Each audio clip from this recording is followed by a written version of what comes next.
Currently, we have a number of clusters and more might be developed in the future. One is artists and artisans with 20 members, and this one is growing all the time.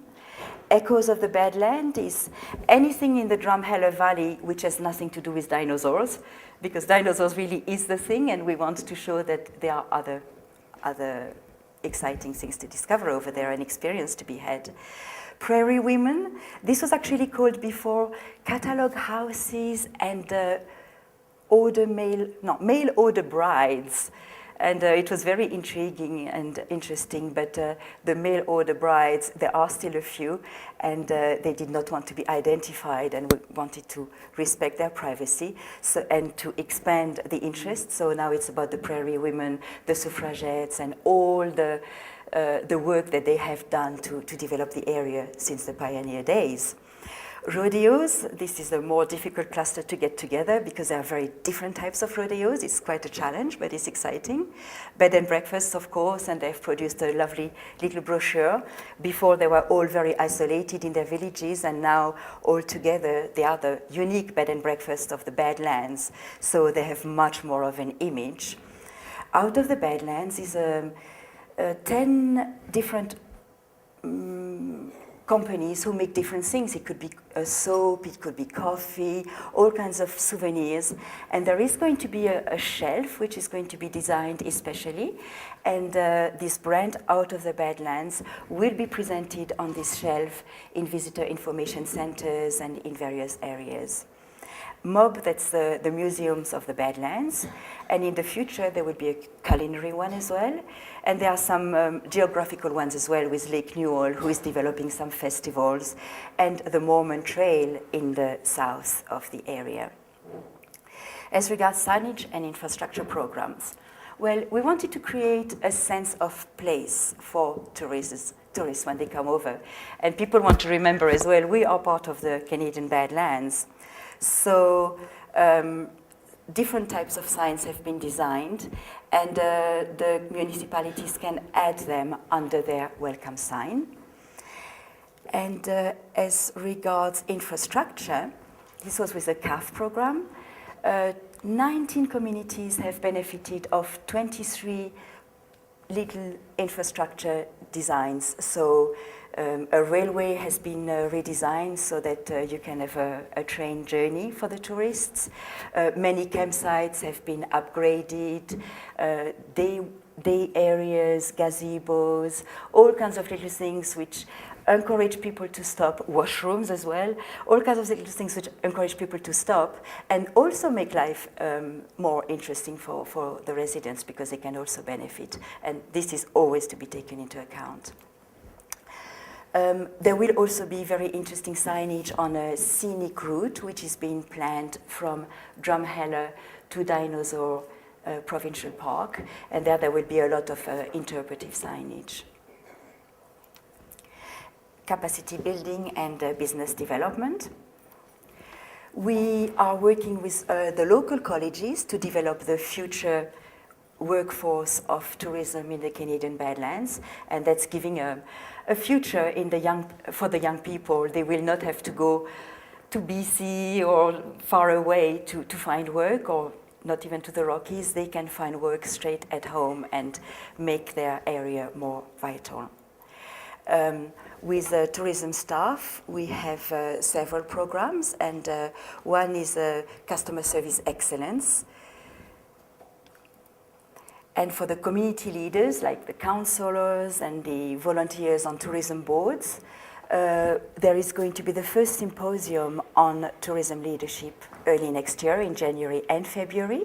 And this is to help them on how to plan tourism, sustainable tourism, theories, practices, implementation, communication skills, and also some of the latest research which has been done, so they can really be at the edge.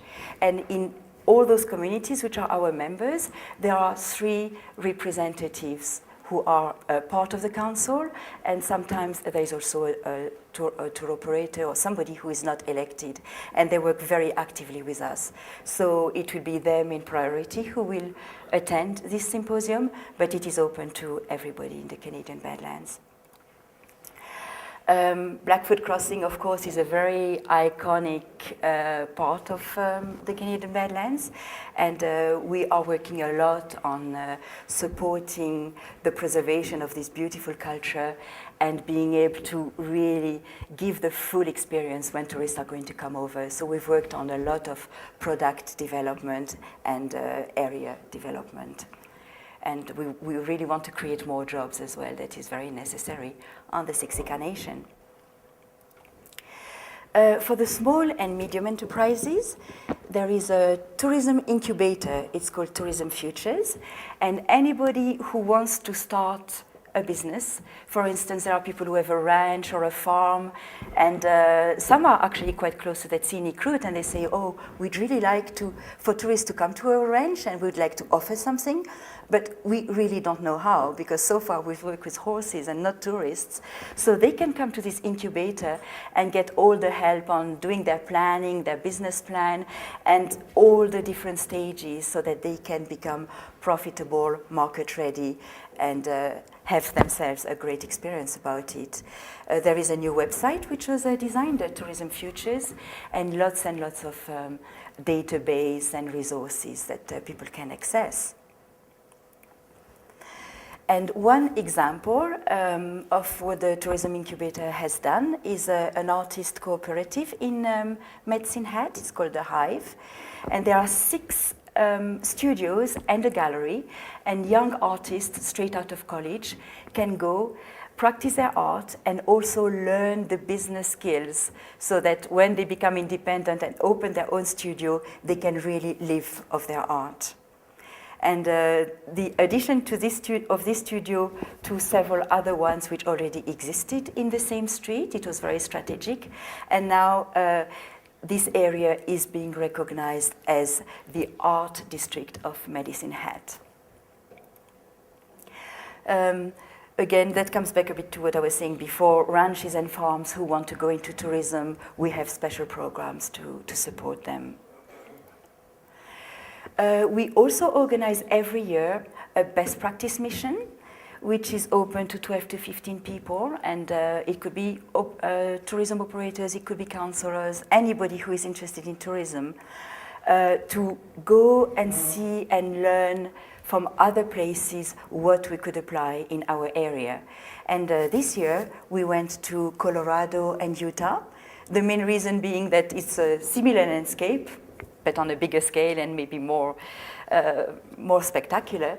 But they also have towns who have managed to, the towns which were nothing very special at all originally. And 20 years ago, there was no tourism whatsoever. There was no tourism line on their budget. And now it's a very significant part of their income.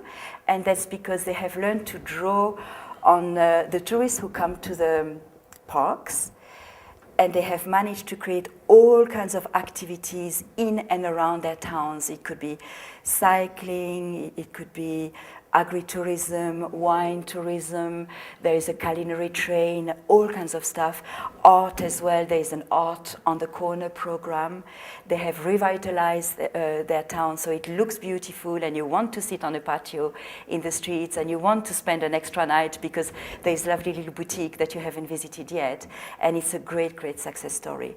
So we learned a lot from that that could be feasible by us too.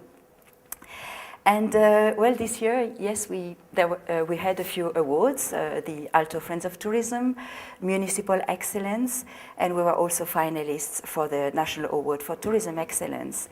And this is really all due to the power of partnership between all these different people who all look into the same direction and the same vision, and together we really can make it happen. Thank you.